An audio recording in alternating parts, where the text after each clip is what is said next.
MGR TV நேயர்களுக்கு அன்பு வணக்கம். நம்மோடு தனியார் வானிலை ஆய்வாளர் திரு ஹேமச்சந்திரன் இணைந்திருக்கிறார். வாருங்கள் அவரோட பேசலாம். சார் வணக்கம். வணக்கம். சென்னையில் பெரிய அளவுக்கு மழை இல்லை. இன்றைக்கு நேற்று முன்தினம் இருந்ததை விட நேற்றுக்கு மழை இல்லை. தென் மாவட்டங்களில் மழை கொட்டி தீர்த்து கொண்டிருக்கிறது. சில பகுதிகளில் கடலூர் உள்ளிட்ட பகுதிகளிலும் மழை கொட்டுவதாக தெரிகிறது. என்ன நடந்துகிட்டு இருக்கு வெதர்ல? அதாவது தற்போது பார்த்தோம்னா, முதல்ல சென்னை உள்ளிட்ட வடகடலோர மாவட்டங்கள்ல பரவலா மிக கனமழை பதிவானது. அதனைத் தொடர்ந்து வடக்கு டெல்டா, கடலூர், மயிலாடுதுறை, அரியலூர், தஞ்சையின் வடக்கு பகுதிகளில பரவலா மிக கனமழை, அதீத கனமழை பதிவானது. அதே போல தென் மாவட்டங்கள்லயும் பரவலா மிக கனமழையும், மேற்கு தொடர்ச்சி மலை மாவட்டங்களான தென்காசி, திருநெல்வேலி போன்ற மாவட்டங்களின் மேற்கு தொடர்ச்சி மலைப்பகுதிகளில் அதீத கனமழையும் பதிவாகி இருக்கு. இந்த தாழ்வு பகுதி வலுவடைந்து தமிழகம் முழுவதுமே பரவலான கனமழை பொழிவை கொடுத்திருக்கு அப்படின்னு நம்ம எடுத்துக்கலாம். இன்றைய தினமும் பார்த்தீங்கன்னா, நேற்று இரவு வரைக்குமே டெல்டா மாவட்டங்கள், தென் மாவட்டங்கள்ல பரவலா மழைப்பொழிவு பதிவானதையும் நம்ம பார்க்க முடிகிறது. எந்த பகுதியில் சார் அதிக அளவு மழை பொழிந்திருக்கு?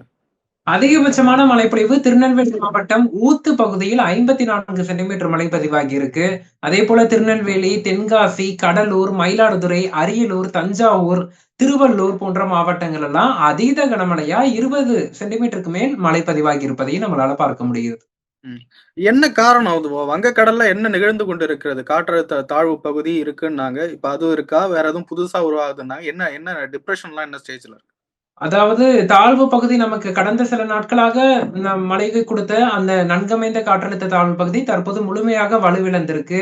இதன் காரணமா இன்று முதல் தமிழகத்துல மழையின் தாக்கம் விலகும் என எதிர்பார்க்கப்படுது. குறிப்பா இன்றைய தினம் டிசம்பர் 14, 15 மற்றும் 16 பகல் நேரத்துல தமிழகத்துல மழைப்பொழிவின் தாக்கம் குறைந்து பனிப்பொழிவும் வறண்ட வானிலையும் சற்று அதிகரித்து காணப்படும். தென் மாவட்டங்கள், டெல்டா மாவட்டங்கள்ல மற்றும் ஓரிரு இடங்கள்ல இடியுடன் கூடிய நம்ம மழைப்பொழிவை நம்ம எதிர்பார்க்கலாம். தாழ்வு பகுதி தற்போது வலுவிழந்து நம்ம கிட்ட அகன்று சென்று வருகிறது. அதே சூழல்ல புதிய காற்றழுத்த தாழ்வு பகுதி அடுத்த 24 மணி நேரத்தில் அந்தமானை ஒட்டிய கடல் பகுதியில உருவாகும் என எதிர்பார்க்கப்படுது. இப்போ இந்த சீசன் வடகிழக்கு பருவமழை இந்த ஆண்டு எப்படி பொழிந்திருக்கு சார் தமிழ்நாடு முழுவதும்? இன்று வரைக்கும் பார்த்தீங்கன்னா, தமிழகத்துல கிட்டத்தட்ட 53 சென்டிமீட்டர் மழைப்பொழிவு பதிவாகி இருக்கு. இயல்பாக தமிழகத்தில் அக்டோபர், நவம்பர், டிசம்பர் என்ற 3 மாத காலகட்டத்துல 44 சென்டிமீட்டர் மழைப்பொழிவு பதிவாக வேண்டும். இது இயல்பை விட கிட்டத்தட்ட 33% அதிக மழைப்பொழிவு இந்த ஆண்டு பதிவாகி இருக்கு. இப்ப இனி வரக்கூடிய ஏறக்குறைய ஒரு புயல் ஒண்ணு வந்துட்டு போயிடுச்சு. ஒரு காற்றழுத்த தாழ்வு மண்டலம்லாம் வந்தது. இப்போ ஒரு காற்றழுத்த தாழ்வு பகுதி புதுசா உருவாக போகுது. இன்னும் வடகிழக்கு பருவமழை முடிவதற்கு நாட்கள் இருக்கு. அதற்குள்ளாக என்னென்ன மாரியான நிகழ்வுகள்லாம் ஏற்பட வாய்ப்பு இருக்கு? குறிப்பா டிசம்பர் 25ஆம் தேதி வரைக்கும் தமிழகத்துல வடகிழக்கு பருவமழை தீவிரமடைந்து காணப்படும் என எதிர்பார்க்கப்படுது. இதில் அதிகபட்சமாக பார்த்தோம்னா நமக்கு வரக்கூடிய டிசம்பர் அடுத்த 24 மணி நேரத்துல தாழ்வு பகுதி உருவாகி இது நன்கமைந்த காற்றழுத்த தாழ்வு பகுதி, காற்றழுத்த தாழ்வு மண்டலம் என வலுவடைந்து டிசம்பர் 16ஆம் தேதி தென்மேற்கு வங்கக்கடல் நோக்கி நகரக்கூடும். இதன் விளைவாக டிசம்பர் 16ஆம் தேதி இரவு முதல் தமிழகத்தில் மீண்டும் மழை தீவிரமடையும் என எதிர்பார்க்கப்படுது.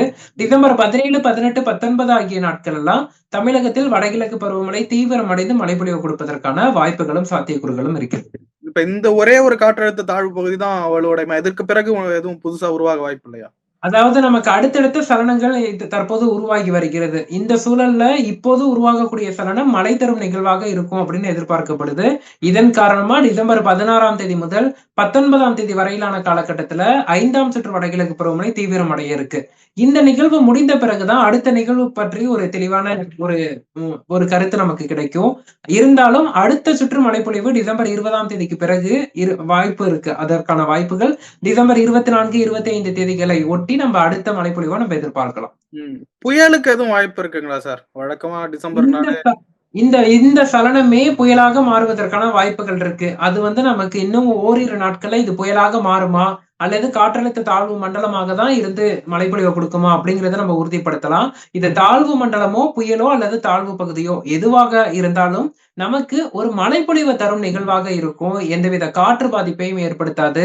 குறிப்பா பார்த்தோம்னா கடல் சார்ந்த அலைவுகள்லாம் மிக சாதகமாக இருப்பதன் காரணமா மீண்டும் தமிழகத்துல பருவமழை தீவிரமடைந்து டிசம்பர் 17, 18, 19, 20 ஆகிய தேதிகள்ல பரவலா முதல் மிக கனமழை பொழிவை கொடுக்கும் அப்படின்னு நம்ம எதிர்பார்க்கலாம். அப்போ அந்த புயல் ஒருவேளை உருவாகுதுன்னா, அது எந்த பகுதிக்கு அது ஒரு தாக்கத்த ஏற்படுத்தும்? வடபகுதியா? தென்பகுதியா? அது குறிப்பா மீண்டும் வந்து வடகடலோர மாவட்டங்கள், டெல்டா மாவட்டங்கள்ல புயலாக உருவானால் அது வந்து வடகடலோர மாவட்டங்கள்ல தான் கரையை கடப்பதற்கான அது அதிக சென்னைய ஒட்டி சாத்தியக்கூறு. இருக்குமா? புரியல. சென்னையை ஒட்டி இருக்குமான்னு கேட்டேன். அதான். அதாவது புயலாக மாறினால் சென்னைக்கு திருவள்ளூர், காஞ்சிபுரம், செங்கல்பட்டு, புதுச்சேரி, விழுப்புரம், கடலூர் உள்ளிட்ட மாவட்டங்களை தாக்கத்தை ஏற்படுத்தும். அதுவே தாழ்வு மண்டலமாக இருந்தால் டெல்டா மாவட்டங்கள்ல கரையை கடப்பதற்கான வாய்ப்புகள் ஏற்படும்.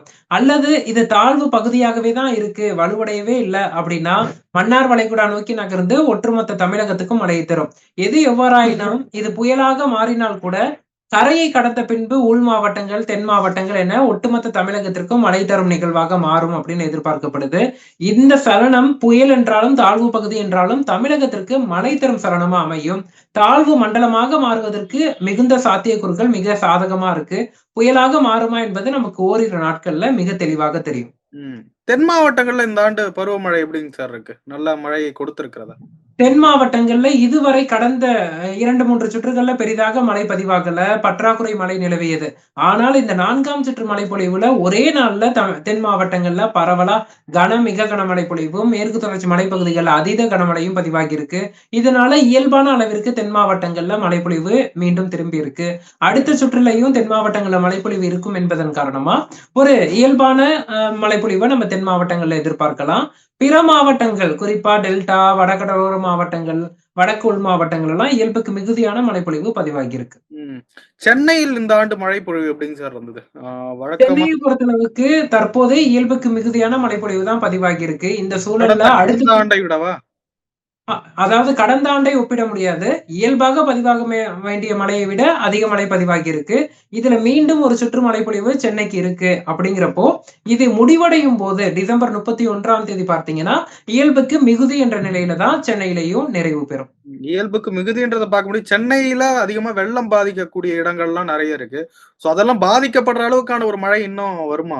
அதுக்கான வாய்ப்புகள் இருக்கா? அதாவது இப்போ தற்போது பார்த்தோம்னா, நமக்கு நீர்நிலைகள்லாம் நீர்யிருப்பு வெகுவா அதிகரிச்சிருக்கு. கிட்டத்தட்ட அ பெரும்பாலான ஏரிகள்ல 85 முதல் 88% அளவிற்கு நீர்யிருப்பு அதிகரிச்சிருக்கு. இந்த சூழல்ல மீண்டும் ஒரு தீவிரமான மழைப்பொழிவு வந்து, ஒரு புயல் போன்றவை கரையை கடந்து பெரும் மழைப்பொழிவை ஏற்படுத்தினால், சற்று பாதிப்புக்கான வாய்ப்புகள் தெரிகிறது. அதன் காரணமா வரக்கூடிய நிகழ்வுகள்ல மக்கள் சற்று எச்சரிக்கையாக இருக்க வேண்டும். அரசும் எச்சரிக்கையாக இருந்து முன்னேற்பாடுகள தீவிரப்படுத்த வேண்டிய அவசியத்துல இருக்கு. ஒரு பெருமழையை சென்னையிலயும் எதிர்பார்க்கலாம். அந்த சலனத்தை பொறுத்து, இந்த சலனம் எங்கு கரையை கடக்குதோ, அந்த இடத்துல குறுகிய காலத்துல அதீத மழைப்பொழிவை ஏற்படுத்தும். குறிப்பா பெஞ்சல் புயல்ல பார்த்தோம். நம்ம புதுச்சேரி, கடலூர், விழுப்புரம் போன்ற பகுதிகள்லாம் ஒரு குறிப்பிட்ட நேரத்திலேயே 50 சென்டிமீட்டர் மழை பதிவானதா பார்த்தோம். அந்த சலனம் அந்த பகுதியில கரையை கடந்ததன் காரணமா ஏற்படுத்தியது. இப்ப அடுத்த சலனமும் கரையை கடக்கக்கூடிய நிகழ்வா பார்க்கப்படுது. அப்படி கரையை கடக்கும் நிகழ்வாக அமையும் பட்சத்துல, கரையை கடக்கும் இடத்துல ஒரு தீவிர மழைப்பொழிவை ஏற்படுத்தும்.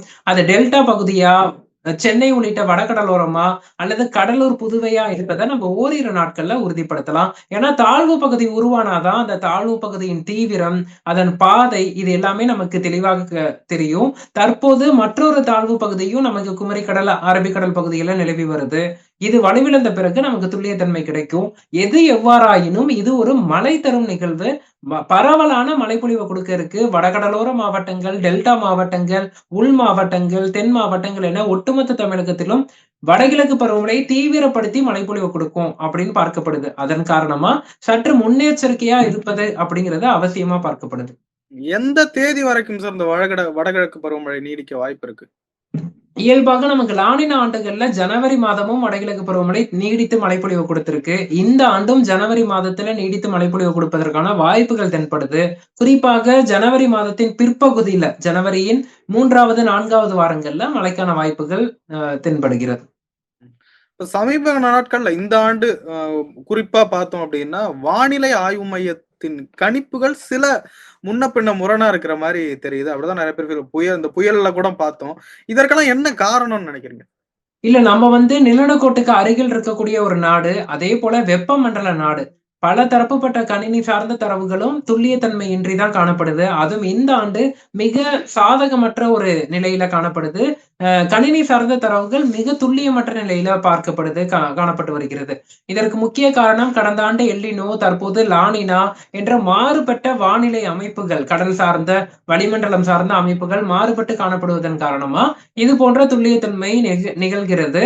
இது இயல்பான ஒன்று. நம்மை போன்ற நாடுகள்ல அறிவியல் பூர்வமாக இந்த வானிலை கணிப்பது அப்படிங்கிறது 24 மணி நேரமும் தொடர்ந்து கண்காணிக்க வேண்டும்.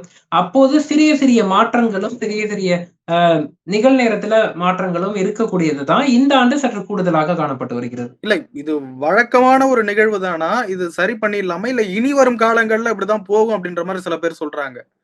இல்ல இந்த ஆண்டு அதன் தாக்கம் அதிகமா இருக்கு. அதான் கடந்த ஆண்டு எல்னினோ, தற்போது லானினா. ஒரு நேரடியாக ஒரு எல்னினோவிலிருந்து லானினாவிற்கு மாறியிருக்கும். அது கடல் மட்டத்துல மாறினாலும் வளிமண்டலத்துல அதன் தாக்கம் இருக்கும். அதேபோல கடல் சார்ந்த அலைவுகளின் போக்கு அப்படிங்கிறது மிகவும் மாறுபட்டு காணப்படுது.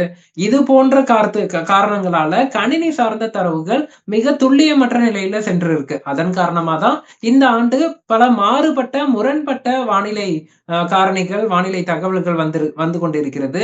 இது இயல்பான ஒன்றா தான் பார்க்கப்படுது. இது நம் நாடு அப்படின்னு சொல்ல முடியாது. சிங்கப்பூர், மலேசியா, அதேபோல தென் சீன கடல் பகுதி, அ மற்றும் இது வெப்பமண்டல நாடுகள் எல்லாமே இது போன்ற ஒரு முன்னுக்கு பின் முரணான வானிலையை சந்தித்து வருவது இயல்புதான். நம்மை பொறுத்தளவுக்கு தொடர்ந்து மேம்படுத்திக் கொள்ள வேண்டிய ஒரு சூழல்ல இருக்கோம். குறிப்பா தென் மாவட்டங்களுக்கெல்லாம் ஒரு ஒரு ரேடார்கள் போன்றவற்றை புதிதாக அமைக்கும்போது, மேலும் நமக்கு சாதகமான வானிலை துல்லியத்தன்மை அப்படிங்கிறது வலுப்பெறும். இந்த காலநிலை மாற்றம் அப்படின்னு சொல்றாங்க. அதனுடைய இம்பாக்ட் எதுவும் இந்த சீசன்ல தெரியுதா? இந்த மழை காலத்துல? கடந்த 4, 5 ஆண்டுகளாகவே இந்த காலநிலை மாற்றத்தின் தாக்கம் அப்படிங்கிறது காணப்பட்டு வருகிறது. இந்த அதீத கனமழை, குறுகிய காலத்துல பெருமழைலாம் நமக்கு கிட்டத்தட்ட 5, 10 வருடங்களுக்கு ஒரு முறை நடந்தது. தற்போதெல்லாம் தொடர்ந்து ஒவ்வொரு வருடமும் நிகழ்ந்து கொண்டிருக்கிறது. கடந்த ஆண்டு மிக்ஜாம் பெருமழை பார்த்தோம். தூத்துக்குடி மாவட்டத்தின் பெருமழை பார்த்தோம். அதனைத் தொடர்ந்து அ 2022ஆம் ஆண்டு சிதம்பரம் பகுதிகள், அதாவது மயிலாடுதுறை மாவட்டத்தில் 6 மணி நேரத்தில் 48 சென்டிமீட்டர் மழைப்பொழிவ பார்த்தோம். 21ஆம் ஆண்டு அடுத்தடுத்து தாழ்வு மண்டலங்கள் மழையை கொடுத்தது. 20ஆம் ஆண்டு புரேவி, நிவர் என்ற அடுத்தடுத்த புயல்களை சந்தித்தோம். இது போன்று ஒவ்வொரு ஆண்டும் நமக்கு அதன் தாக்கம் அப்படிங்கிறது அதிகரித்து வருவத பார்க்க முடிகிறது. குறுகிய காலத்துல பெருமழையின் தாக்கமும் அதிகரிக்கிறது. இது காலநிலை மாற்றத்தின் காரணமா வரக்கூடிய ஆண்டுகள்லயும் இந்த குறுகிய நேரத்துல மழையின் தாக்கம் அதிகமாக இருப்பது, வெப்பம் அதிகமாக இருப்பது, பனிப்பொழிவு அதிகமாக இருப்பது போன்றவற்றையெல்லாம் நம்ம சந்திப்பதற்கான சூழல் ஏற்படும். ம். நிறைவா ஒரு கேள்வி சார். கடந்த மழைப்பொழிவுல அந்த திருவண்ணாமலையில ஏற்பட்ட அந்த துயரச் சம்பவம், அந்த நிலச்சரிவுலாம் ஏற்பட்டு, இது மாரி இந்த மலைப்பகுதிகள்ல எல்லாம் என்ன மாரியான மழைப்பொழிவு இருக்க வாய்ப்பு இருக்கு? அவங்கலாம் எப்படியெல்லாம் எச்சரிக்கையா இருக்கணும்? இந்த சலனம் கரையை கடந்து உட்புற பகுதிக்கு செல்லும்போது, உட்புற மாவட்டங்கள்லயும் பெரும் மழைப்பொழிவு கொடுக்கும். அதுவும் மெதுவாக நகரக்கூடிய சலனங்கள் என்றால் மக்கள் மிகுந்த எச்சரிக்கையுடன் இருக்கணும். தற்போதைய சூழல்ல விழுப்புரம், கள்ளக்குறிச்சி, திருவண்ணாமலை, கடலூர், புதுச்சேரி போன்ற பகுதிகள்லாம் பெரும் மழைப்பொழிவை சந்திச்சிருக்கு. தற்போதும் கனமழை பதிவாகிட்டு இருக்கு. வரக்கூடிய சலனங்கள்ல மழைப்பொழிவு மேலும் பதிவாகும்போது, திருவண்ணாமலை, கள்ளக்குறிச்சி, விழுப்புரம், கடலூர் போன்ற மாவட்டங்கள், அதேபோல திருநெல்வேலி, தென்காசி, திண்டுக்கல் போன்ற மாவட்டங்களின் மேற்கு தொடர்ச்சி மலைப்பகுதிகள், கோயம்புத்தூர், நீலகிரி போன்ற மேற்கு தொடர்ச்சி மலைப்பகுதிகள், அதேபோல டெல்டா மாவட்டங்கள், வட மாவட்டங்கள் என ஒட்டுமொத்த தமிழகமும் சற்று கூடுதல் கவனத்துடனும், கூடுதல் எச்சரிக்கையுடனும் இருக்க வேண்டிய அவசியமும் தற்போது ஏற்பட்டிருக்கு. நீர்நிலைகள் அனைத்தும் நிரம்பி இருப்பதை மக்கள் அறிவார்கள். அதேபோல மண்ணின் ஈரப்பதம் வெகுவாக அதிகரித்திருப்பதையும் மக்கள் அறிவார்கள். இந்த சூழல்ல அடுத்து வரக்கூடிய கனமழை பொழிவு ஒரு 5 சென்டிமீட்டர் மழை என்றாலும் அதன் தாக்கம் சற்று கூடுதலா இருக்கும். 10 சென்டிமீட்டர் மழை பதிவானால் அதன் தாக்கம் 15, 20 சென்டிமீட்டர் மழையின் தாக்கத்துக்கு ஒரு அ ஈக்குவலா இருக்கும். அதன் காரணமா மக்கள் சற்று முன்னெச்சரிக்கையாக இருப்பது, கவனத்துடன் இருப்பது அவசியம். இல்ல சார். நெறைய விஷயங்கள பகிர்ந்து கொண்டீங்க. ரொம்ப நன்றி. நன்றி. நன்றி.